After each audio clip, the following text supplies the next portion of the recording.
In the Bible, there's a story about a man named Abraham. He was a faithful man who trusted God with everything in his life. Abraham and his wife Sarah had waited many years for a child. Finally, when Abraham was very old, God blessed them with a son named Isaac. One day, God tested Abraham's faith. God spoke to Abraham and asked him to offer Isaac, his only son, as a sacrifice.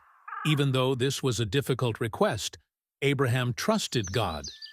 He believed that somehow God had a plan.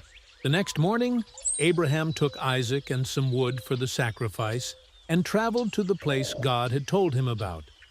After 3 days, they reached a mountain. Abraham told the servants to stay behind while he and Isaac went up the mountain. Isaac carried the wood for the offering, and as they walked, he asked his father, "Father, we have the fire and the wood, but where is the lamb for the sacrifice?" Abraham answered, "God will provide the lamb, my son." When they reached the top of the mountain, Abraham built an altar and arranged the wood. Then he tied Isaac and laid him on the altar. Just as Abraham raised the knife to sacrifice his son, an angel of God called out to him from heaven, "Abraham, stop. Do not harm the boy. Now I know that you truly fear God, because you have not withheld your only son."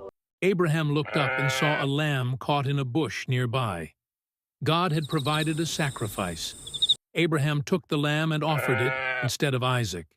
He was so grateful and named that place, "The Lord will provide."